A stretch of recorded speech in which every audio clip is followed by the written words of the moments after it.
Y'all have seen this axle in the background for months now, and it's finally time to stab this modern fancy pants Fab 9 into my old 1970 Dodge Charger.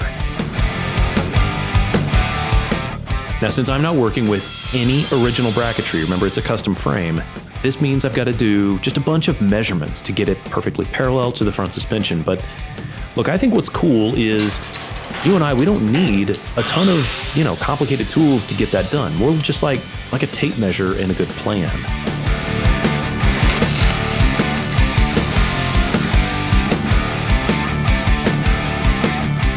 Also, I'm going to put on some more sheet metal and even a set of tires, so you guys will get to see that.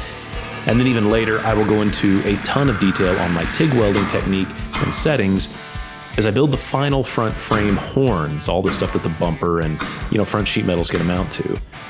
But first, I've got to get this car perfectly leveled and ready to work on. Remember, it's off the fixture table and just rolling around on a concrete floor, which is super duper not level. So that's where we're starting today. Look, it's a long one. We've got a head loaded with details, so settle in.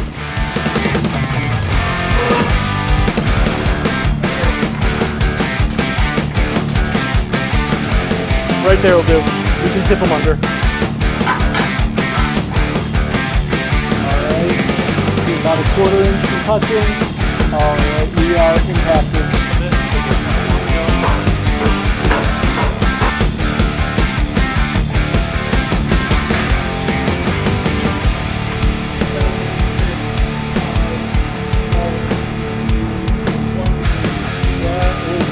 Right there.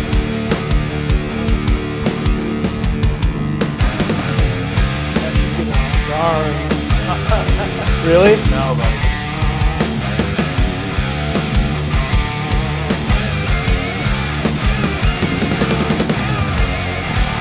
Hey, y'all. This is a big day. One I've been very excited about and have been planning for the last couple of weeks. Car's been off a fixture table for a little while, which means we have to take some early steps. Let me show you what I'm talking about. So Chris and I leveled this up about the best we can anyway with what we've got. We have some leveling jacks that we used on the Suburban years ago, and it puts the car at a really nice height. We're level front to back, level side to side, because what we've got to do is get the rear axle in place. Now, I've done a little bit of bracing to make sure that the rails stayed square through this whole process. We'll triple check those measurements, but that's what's in here.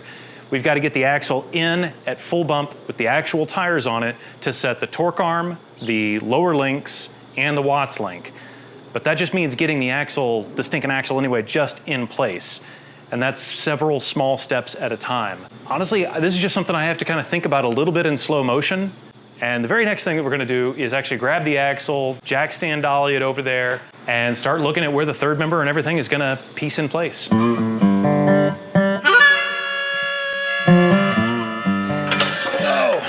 Those little jack stands are not going to get tall enough to move the axle into a full bump position. But we got to adapt and take these little guys off to put the big boys on. And then I think that we'll be ready to assemble the axle and roll it in place and start seeing how it fits.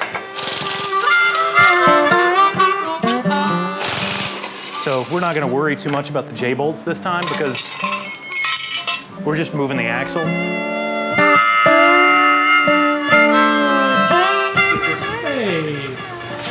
When did you put those clamp holders? Oh yeah, you like those? I do. They're not in the car anymore. They're not in the car. Yeah. I'm gonna take a time out. My mic's not on, but hopefully everybody can hear me. Let's take a time out for this. Look, this is going to be a theme. I didn't intend for it that way, but you're going to see Send Cut Send 2 more times after this.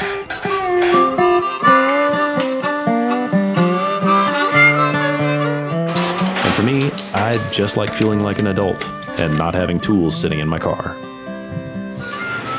Wow. Like the clamps can't live in the car forever. No, apparently all of your pens and pencils and all this junk here. Yeah. Plan to take it to SEMA with Clecos in it.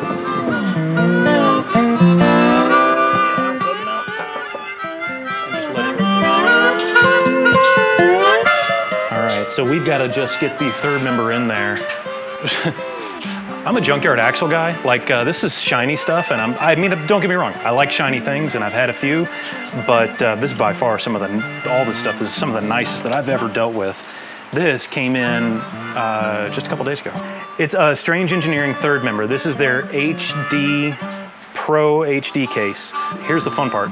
It's cast aluminum that's cast in Illinois, machined at Strange's place. It's all US made, and it's got what they call their forged S-track. So it's a limited slip. It's kind of like a wave track, kind of like the Detroit, what's the one that they use? It's a limited slip? True Track. True Track, yeah. It's a US made, forged, lightweight version of a True Track. And I went for 411 gears because it's assembled by a guy named Rick D. So thanks, Rick D.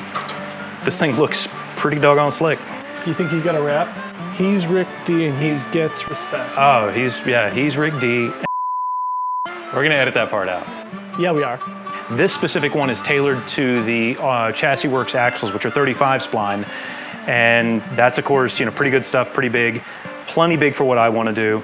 But that's a big part of how I picked this one. Let's go put it in. Let me see if I can smash my fingers while I do it. There it is.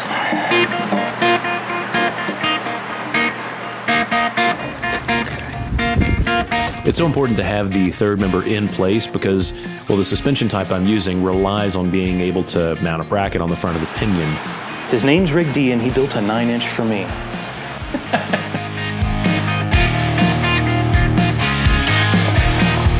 Putting all this together, you guys can see the rear end is also unit bearing, just like the front. And some of you might be looking at that and thinking exactly what I did when I saw this, which was, hey, cool, Corvette unit bearing. Actually, this thing's even bigger. It's more like a half-ton truck unit bearing, so super heavy duty and really going to be very stable to prevent the caliper from moving around. One of the nice parts about having a full floating rear end. I did settle on a tire size for the rear being 325/30 R19. Remember the front is a 305/30/19. And that staggered fitment is actually the same as some modern Mustangs and Camaros, so it should be well supported by the aftermarket. So we leveled the car into space, right? But now the floor is unreliable because the floor has a slope, so it'll drain water. It's the way pads are done. It's just the way concrete is. So we have to create a fake ground right here in the form of a piece of 2-inch square tube. I honestly don't know exactly what to do next. But we keep thinking about make it level, make an artificial ground. But I can tell you, I know what I can do next, and that's at least to try and put a little bit of discipline on what fore and aft is. And the torque arm, these outer links are what set the axle to parallel and square in the frame. So that's where we're starting all of our setup.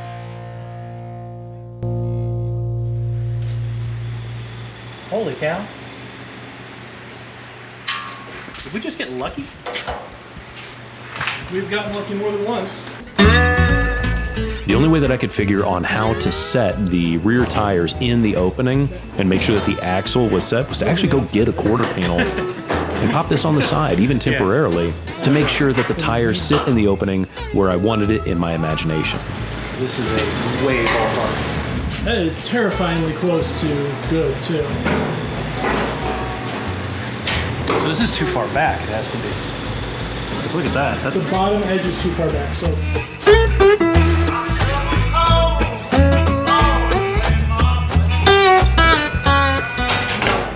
I get excited putting on sheet metal, turn into a Butterfingers.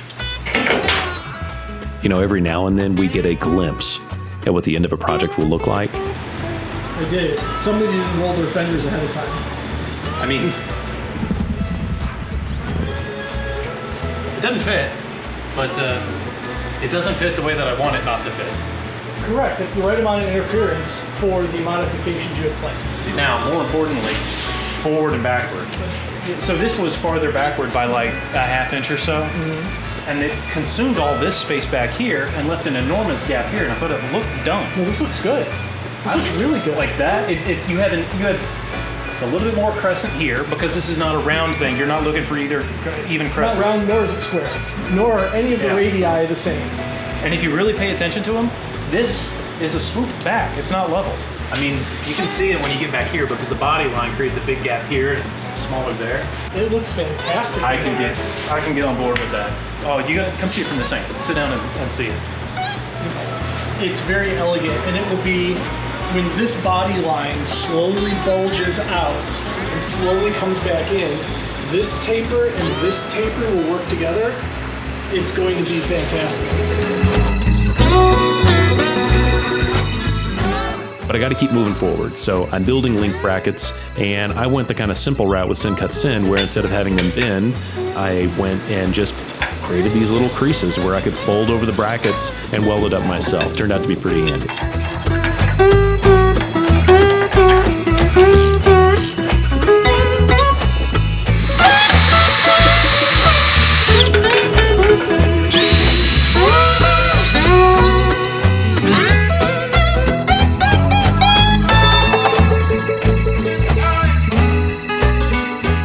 I told you I take a bunch of measurements. Really what I'm trying to do is just make sure that the axle is centered in the frame. So I measure from the pinion to the inside of the frame rail on both sides to make sure that it is identical on each end. I use several other, lateral measurements like the frame rail to the axle flange to kind of double check the same thing. But these are not the only measurements I'm going to take. In fact, these just get us in the ballpark. To really dial it in, there's one more we got to do after this.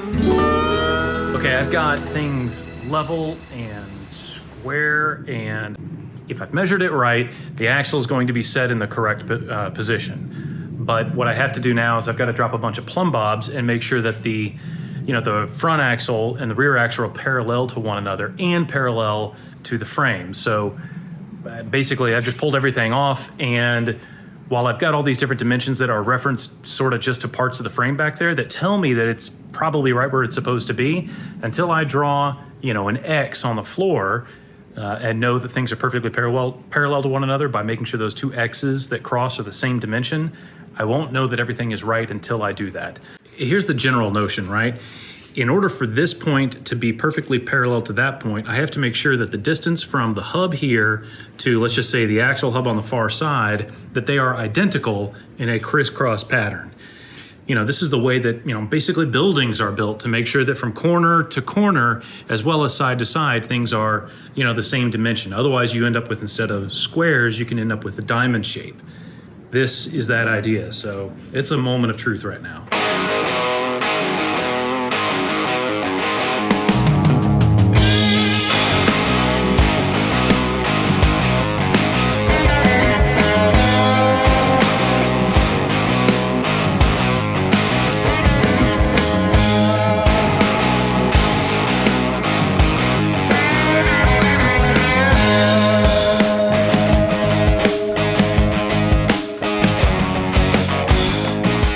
Okay, I'm measuring from known points on the chassis right here to basically the front lug with both of these leveled. And I'm getting 85¼ inches from this point in the chassis. I can't measure from here like I originally intended, because if this turns left and right at all, it's hard for me to tell if this thing is actually aligned. That actually took me a minute to figure out. I thought I had the front end and the rear end like way out of parallel by like over an inch. But I actually think it's just the tires were turned a little bit. So I stepped back and I'm measuring at two known points on the frame that are like the center of the frame. The very first things that David and I fabricated, where all that stuff went together. Those are two locked in positions. I know that they were exact when we made them. No ballpark approximations or anything like that. I've got forward and backward. Now I need to get a crisscross, an X. Okay, I have taken a couple of measurements, and to go from the front passenger to the rear driver was 104 13/16. Man, I need to work on that handwriting, don't I? So 104 13/16, and now I'm measuring the opposite side, which is back passenger all the way up here. And that is gonna do, oh man, I need to fix this, don't I? And that is gonna do just fine. They're within a 1/16 of an inch. From what I can tell, it's maybe a little bit less or not, but you're talking about the width of a Sharpie line on the floor as measured by a tape measure and my eyeballs. So what I've got, I don't think I'm gonna get any more exact than that, but that means that the rear axle is square and parallel to the forward torque boxes of the frame, which means I can lock in that back axle, which is going to be a great place to get to today. Y'all know I'm all about hanging on to useful scraps of tubing, and that's all this is, 1-inch square tubing that is from old projects that I'm just repurposing to help hold this axle exactly in place.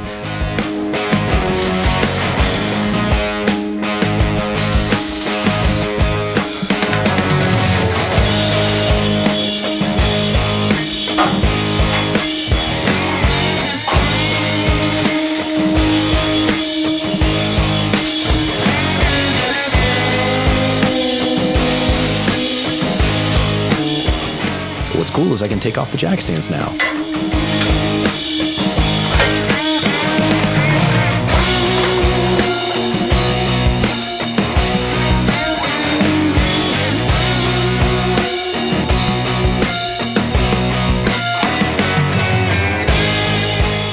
Okay, so I've got everything sort of set up here in the rear suspension about as best as I can. The one thing I gotta kind of stop though, because I can't move forward until I can set the torque arm, and I need to be able to cut out a hole from the crossmember to be able to do that, right? So the drive shaft and the torque arm can pass through there.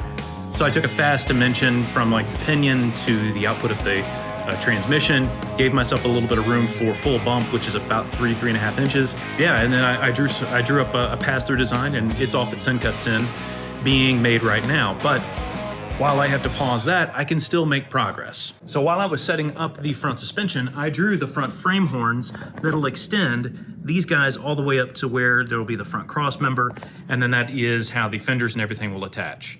I did a couple of 2D models, ended up putting those in Bentech, and then translated to Send Cut Send, and those are now here. I'm telling you, we are going to wear out some Send Cut Send on this episode because I'm running 3 parallel paths. I'm telling you, that is a force multiplier for regular folk like us in our shop. I actually have a whole separate video that's going to come out and go into detail on exactly how I like to use their service.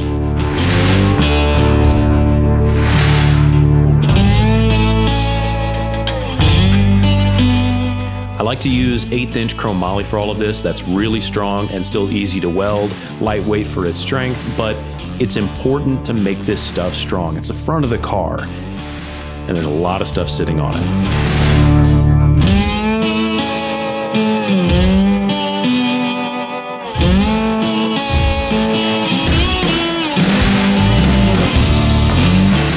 Regardless of material, chromoly, mild, or whatever, the first step to getting the best quality weld is to just get it clean. That's why I'm DA sanding off all of the mill scale and even going down the edges to make sure that there's no slag. Anything that's dark, anything that's not bright metal needs to come off and then get wiped down with acetone.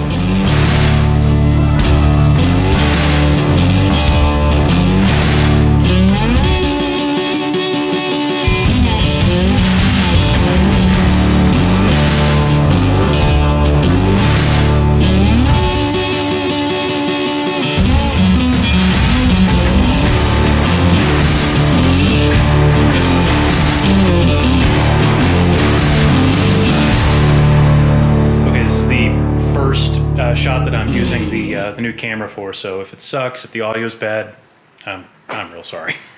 What I got to do right now is I've got to wrap my brain around exactly how to lay these things out. See if I can get you guys. Yeah. So I've got all the pieces prepped. I've got the overlays on the car. These parts have to wrap around the frame, both top and bottom, and it all gets clecoed in a circumference weld. So what I got to figure out really is what's the minimum I can use to tack this together and then fit it on the frame, make sure that this whole thing works, then come back to the bench, burn it all in. And so I'm just gonna be doing a little bit of fixturing. That's really the deal. So I'm getting out all my blocks and clamps, and I'm gonna be going slow and just using the smallest possible tacks to get this whole thing together so that I can mock it up on the car. Hopefully this was a good shot. I cut a little stub of 3x2 so that I had sort of a stand-in frame rail that I could put in the vise and start clecoing the different plates to it.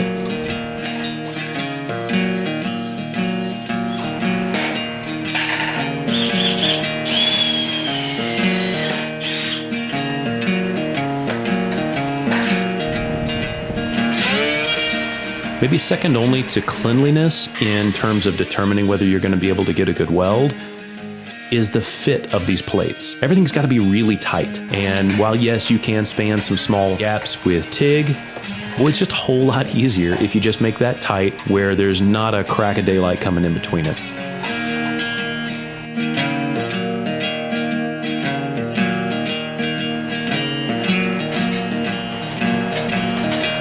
I want you Sunday, I want you Monday, I want you Tuesday, Wednesday, Thursday, Friday, Saturday. I want your blonde hair, I want your black hair, I want your brown hair, red hair, no hair, baby, I don't care. I want you every day, I want you every way. If y'all happen to follow me on Instagram, I post a lot of these in progress shots as I go, and it's almost like I'm just thinking out loud. Every way and every day.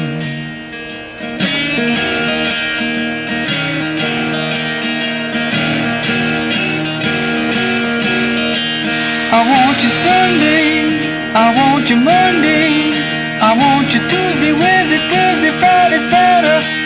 I want your blonde hair, I want your black hair. Okay, those things are kind of tacked together, but I've got to do, you've seen I've got this long tang or whatever that's hanging out on the front of both the bottom and the top. That's so that I can heat and wrap around that flat bit. I think it's 1 inch wide. I think that's what I drew it as. I can hang and wrap it around, and so it'll become like a formed frame piece. I'll show you what I'm talking about. This guy, this is way unnecessary, and there's one on the bottom and the top. So what I wanted to be able to do is I've tacked it all the way at the edge, and I'm going to heat to go around this curve. And I think I'll just go up, you know, maybe to a little bit shy of this bend, so that I can get the other one all the way around. I don't know, maybe if I'm feeling froggy, I'll bend it all the way, but you know, we'll see. It's really just got a big bottle of propane, and I'm going to heat and bend slowly, and then continue to tack on the inside. Every day. I want you in every way. I want you in every day. There's a lot of ways to accomplish this bend. You can use heat. You can just put it in a press brake and do a bump bend all the way around. This was a good way to get a nice controlled curve that had a different radius on the top and the bottom.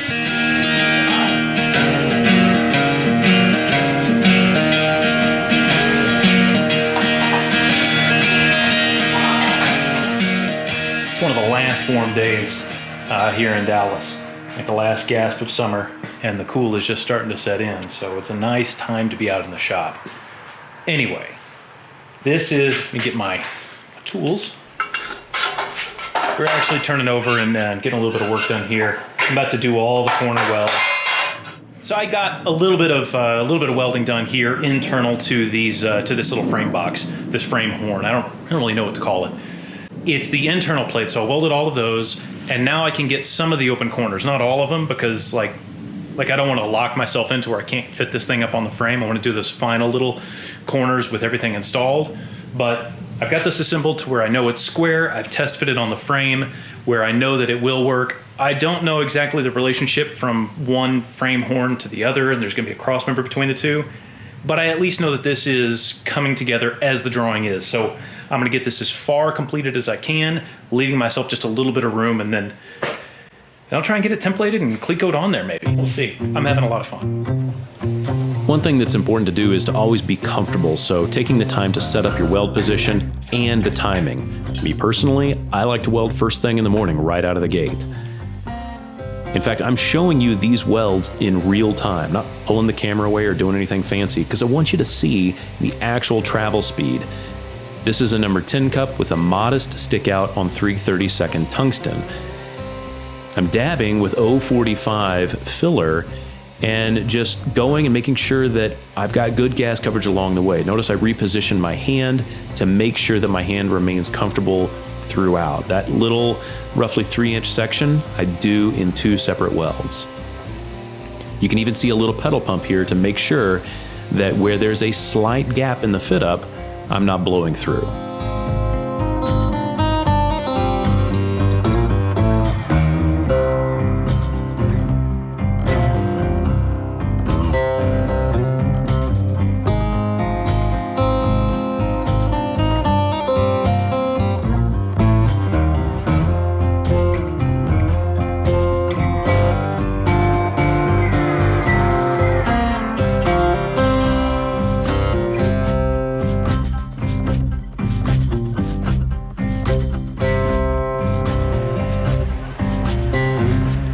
Then there's always that rule of thumb that when you make something the second time, it takes half the time. This was certainly true for these frame rails for me.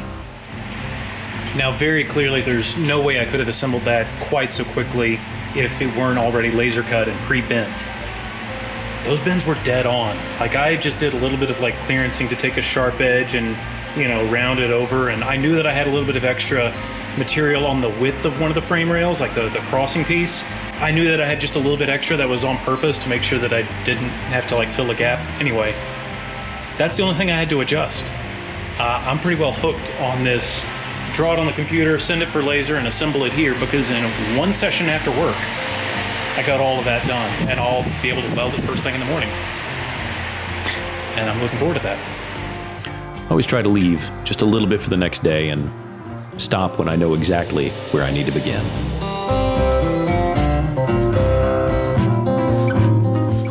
Okay, so this is all now assembled, tacked, ready to go together. I've also given this just a little bit of a preheat chromoly. You can give it more amps, but you're better off just giving it a fast preheat at the beginning. And I'm gonna weld these open corners at somewhere around 110 amps. It's kind of got two things to work together. One, chromoly wants more heat. Two, open corners want less heat. So the rule about 1 amp per 1,000 thin chip thickness said that this should be at about 120 amps, maybe 125. You know, I kind of add to that maybe 10, 135, and subtract out 15 or 20 to get me at about that 105, 110. That's what I'm gonna try. I'm gonna start with 105. I'll just see what that looks like. I got good penetration on the underside by doing that. I'll do that again and we'll see what happens. All in all, this is like my favorite part of the process. Now you notice I'm using little aluminum blocks to do a lot of these welds. They serve two functions. First of all, they're a gas block. Basically, when you're doing open corner welds, you're shooting your gas at the pointy end of a V, and gas wants to run away from the corner. Any sort of material that you have there holds the gas in place. Aluminum blocks also act as a heat sink, and that's handy to keep the corner profile nice and crisp. One of the things about getting a good open corner kind of trophy truck style weld is that you do blend down the first pass weld oftentimes, especially on an open corner. That's what I've done here, and I've come back with my DA to get the edges nice and crisp. A light preheat just to get off the surface moisture is always helpful, but especially on this chromoly, so that your first puddle looks about like the last one. I've switched to using the pulsar on my Miller Multimatic 220, and it has some nice settings built in. This is 130 peak amps, where I'm spending, based on what's in the machine, 40% on and 20% background. What I like about the way that this comes together is that 130 amps, if you weld just about 2 inches at a time and then give the material enough time to rest and you're using your gas blocks, the edges come out nice and crispy, and you got the nice coloration that you love from chromoly, and it's my best imitation of a trophy truck weld.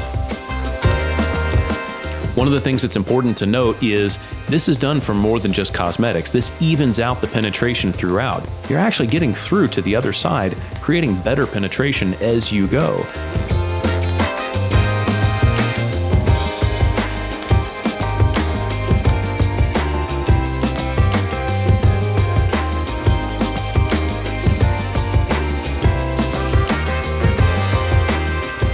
But I'll be the first to tell you, I started chasing this because I liked the way it looked.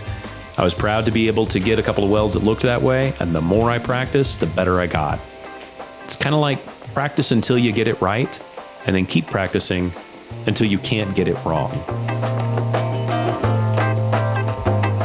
You'll notice I changed the fixturing on this frame horn a lot, and that's to make sure that I'm always in a comfortable position.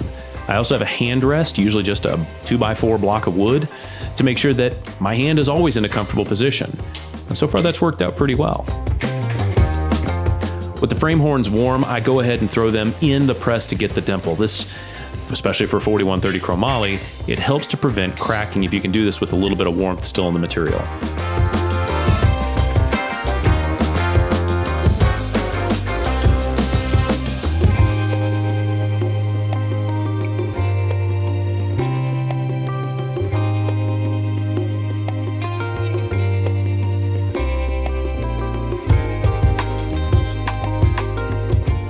that is not the only thing that I'm going to weld in that pack from Syncut Send. In fact, there's a lot of little details to be added to this front end, some of which you'll see here.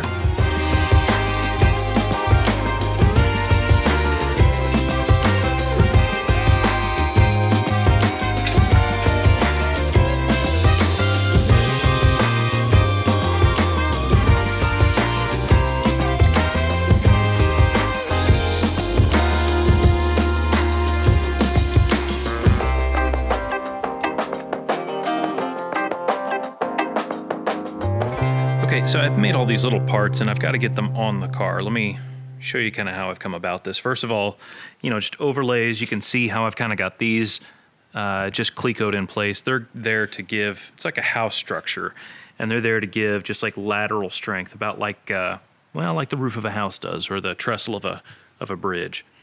And then I built these two little gussets right here. These guys to come down just to this cross member. There's nothing that goes in here, but the roll bar or anti-roll bar is right under it, and I wanted to add a little bit more chassis strength right there. These plates go like that, and that's for tube landing. I don't know, call it roll cage, call it a chassis cage, whatever, but that's what those are for. And then the front frame horns, kind of done in like an F body, a little bit of a Chevy style. Let me pull this off. I've got the level on there so that I can make sure that they're fitting up correctly. And the whole idea, this part's going to get closed in, but not before some structural stuff goes on the inside.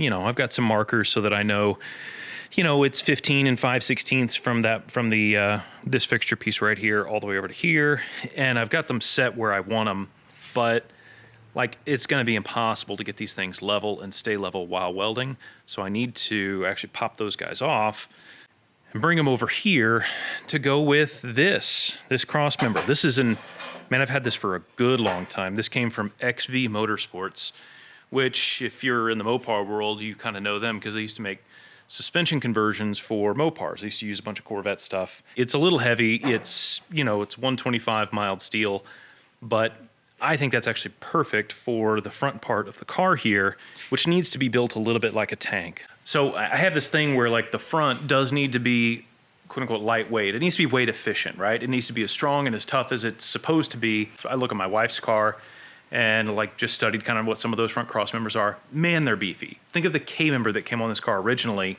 super heavy duty, all that sort of stuff. Just if you hit a culvert, or if somebody bumps into the car or something like that, I don't want to have to go cut off the front of the frame and remake it. I can't just go out and buy this. I have to make it.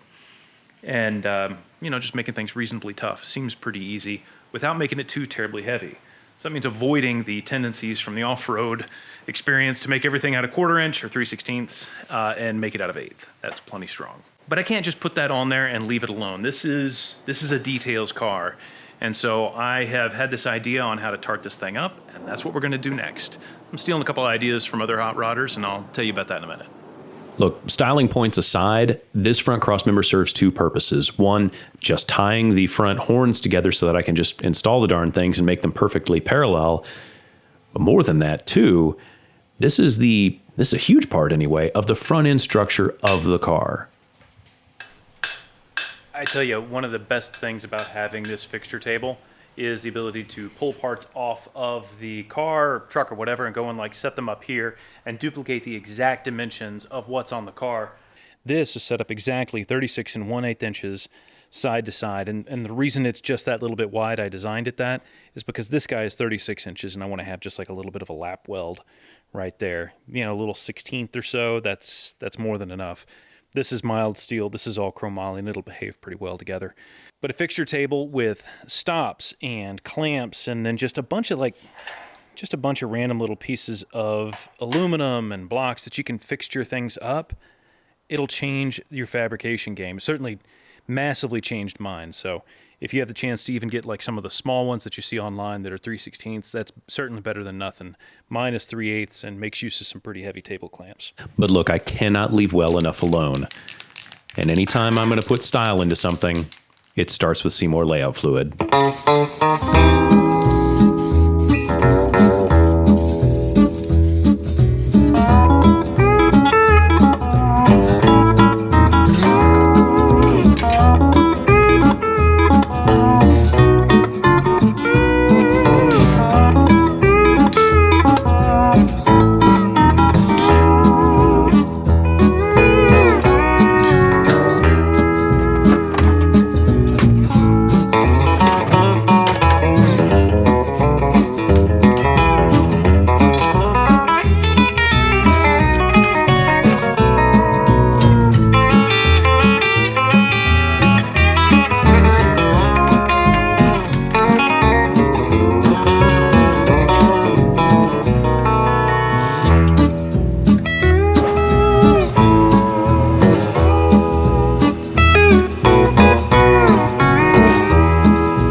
plug-and-play internet machinist is a good day, and the jet drill mill is a fun tool to play with. It's perhaps second only to my fixture table in terms of its transformation to my fabrication ability.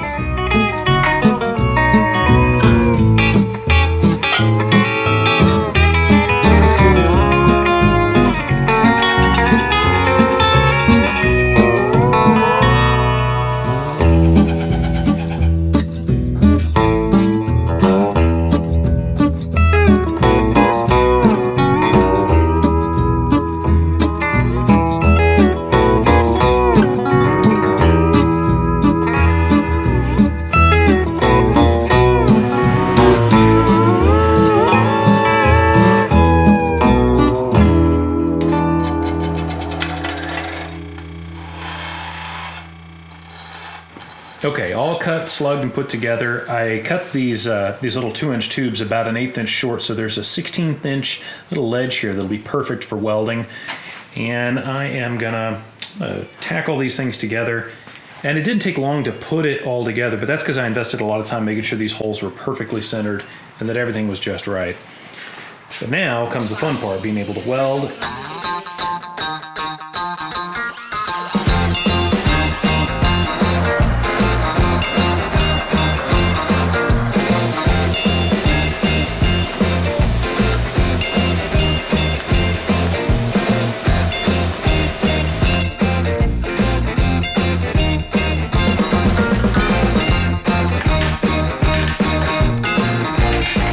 And it's deja vu all over again. See, this is still just an open corner weld done in a circle, so I run the exact same process, preheat, root pass, and then come with a cover, just like we did on the frame horns.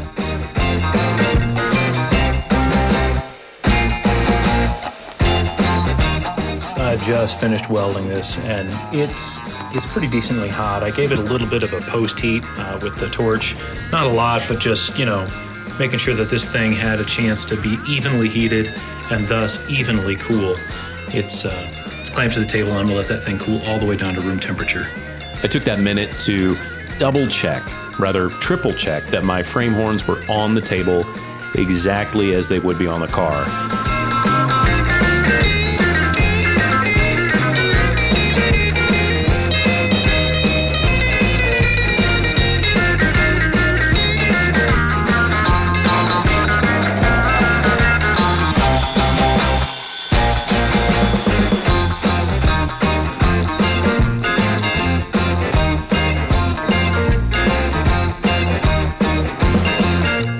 This is all jigged up upside down, right? So this is the passenger side, and then this is the driver's side.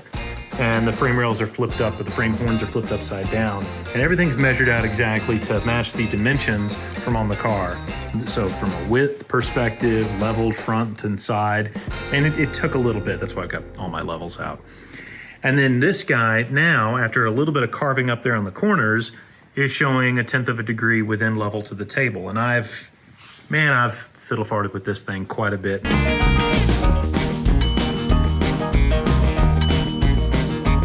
I think that's about gonna do it. I've got this down to 1/10 of a degree, which when I get down to that point and I fiddle around with it, if I keep getting that consistent 1/10 of a degree, it's going from one direction to another. I usually stop chasing it because that's about the error range for these little digital gauges. And I'll review. All these slugs, they do add some weight, but this is the very front of the car. If you're gonna hit like a driveway or a bar ditch or something like that, this is the first thing that bumps. Like after an air dam, this is what goes ka-chunk, ka-chunk, and it needs to be pretty tough.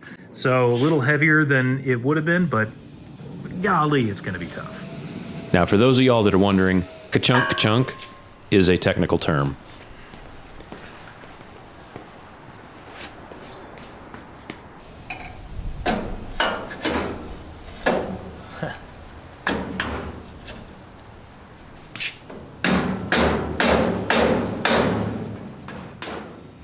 It was more than just a little bit relieving to, well, see that these frame horns just popped right on and remained square.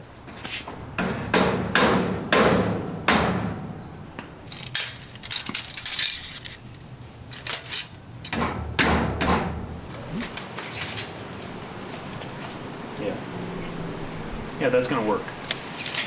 That's gonna work. It's on exactly where I wanted it. I was able to duplicate all these dimensions on the fixture table, really made this as easy as it was ever gonna be.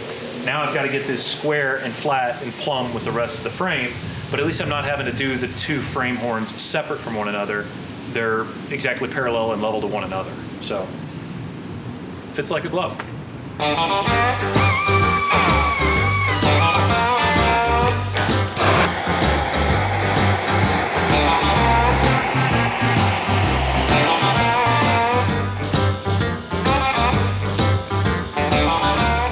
First pass welds were at 130 amps and the cover welds were at about 150-ish amps. These were not open corners, so they were able to take, and needed in fact, a little bit more heat.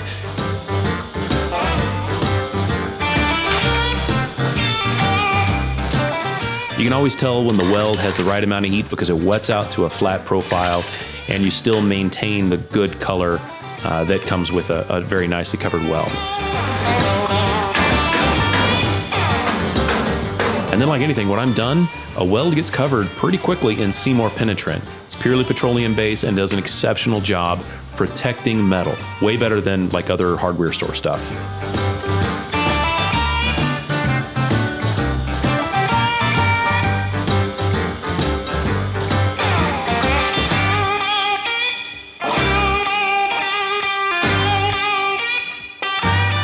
I mean, you didn't think we were going to stop there, did you?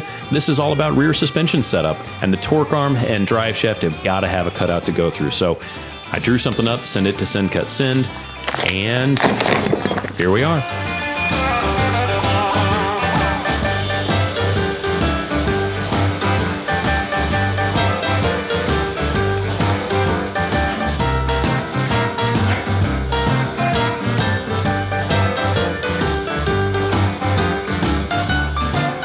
One of the things that'll make you a better welder is doing out-of-position welding, getting out of your comfort zone and off the table. I learned a ton doing this project.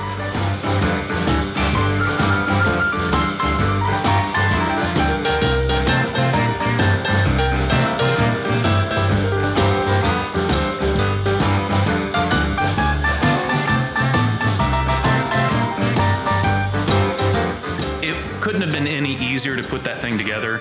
It's almost as structural as like a kick up on the back of a notched frame on a truck or something like that. It's extremely strong. I don't know, maybe a little heavy, but it's the core part of the frame and it needs to be able to do the job by itself. I want to put another piece under there. I want to tie the lower part together as well so it's a full pass through, almost like a drive shaft hoop.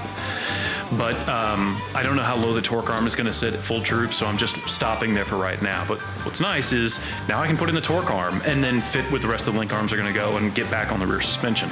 And I'm pretty excited about that.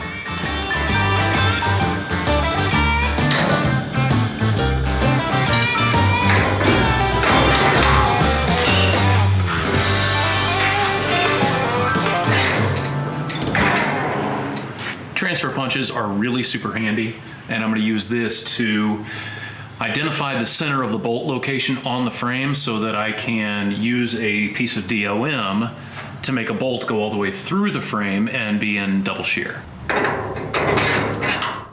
Basically word salad for I need to just punch a hole in an exact spot.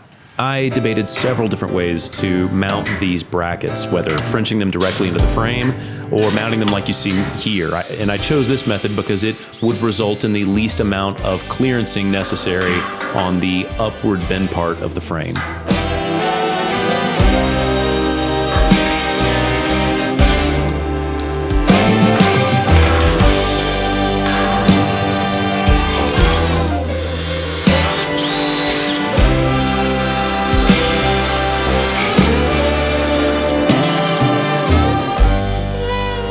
So to make sure that I can transfer the 1/2 inch hole punch exactly from one side of the frame to the other, I made up this little tool, a 1/2 inch piece of aluminum with the DOM, kind of a press fit in here. And this will be fit up against the inside of the frame and then directly transfer the hole to the exact spot on the other side of the frame.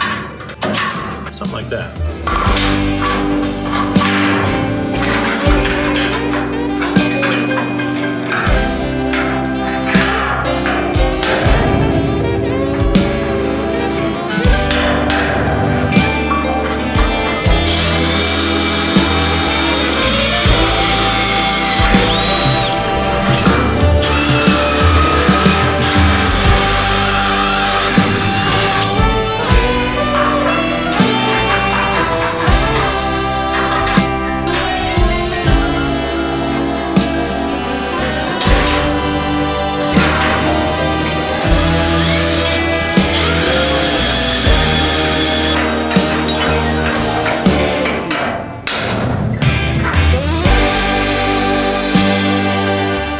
That second hole back there, that was a mistake. Just proof that none of this stuff just comes out perfect.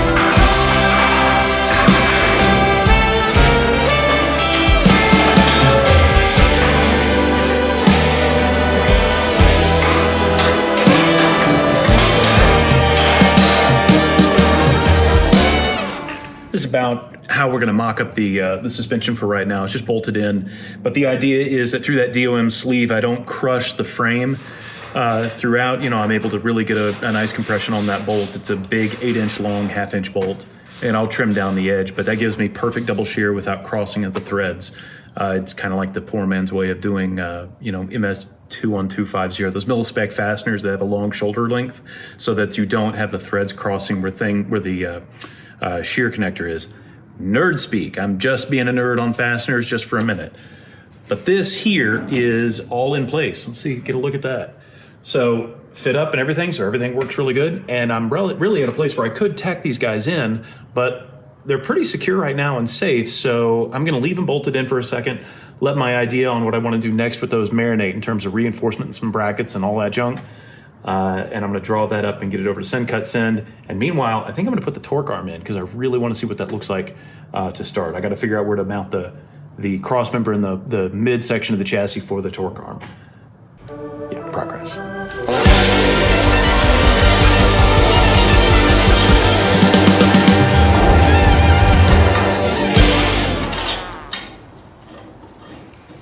I think one of the things that I love about the torque arm is it's pretty much a Rube Goldberg device for locating and managing an axle's travel. Every component does something specific.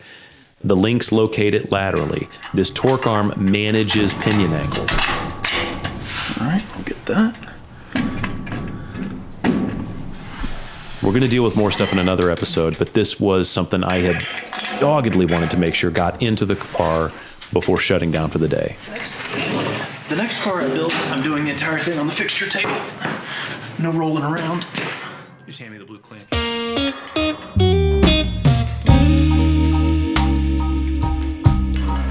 How about that?